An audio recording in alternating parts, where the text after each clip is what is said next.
SIR হবেই বুঝে দিশাহারা মমতা প্রশ্ন করেছিলাম, তাই জন্য অভিষেক বন্দ্যোপাধ্যায় আজকে বলছেন সব ডিসলভ করে দিন, সব ভেঙে দিন, সব শেষ করে দিন। কি কথা উঠে আছে লোকসভা? বেশ।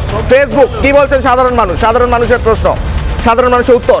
এসআইআর হবেই বুঝে দিশাহারা মমতা বন্দ্যোপাধ্যায় ফেসবুকে হ্যাঁ বলছেন 91%, না বলছেন 9% মানুষ, অর্থাৎ বেশিরভাগ মানুষ 91% বলছেন হ্যাঁ দিশাহারা মমতা বন্দ্যোপাধ্যায়। এক্স হ্যান্ডেলের রেজাল্ট দেখবো। এক্স হ্যান্ডেলের সাধারণ মানুষ কি বলছেন? হ্যাঁ বলছেন 92% মানুষ।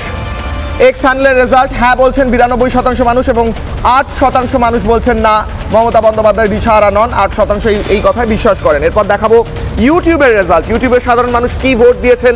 প্রায় 28,000 ভোট পড়েছে গত 2 ঘন্টায়। ইউটিউবের সাধারণ মানুষ বলছেন 96% বলছেন হ্যাঁ মমতা বন্দ্যোপাধ্যায় দিশাহারা, 4% বলছেন না। অভিষেক বন্দ্যোপাধ্যায় আজ যখন বলেন যে গোটা পার্লামেন্টের সবাইকে পদত্যাগ করতে হবে, তথ্য তুলে দিলাম এর আগেও এসআইআর হয়েছে, কেউ পদত্যাগ করেননি। কেন এই কথা? 2005 আর 2025-এ এত তফাৎ কেন? আজকে শেষ করতে হচ্ছে এই বলে তফাৎটা এই জন্য বোঝা গেছে 2025টা বা 2026টা আসলে অতটা সহজ হবে না।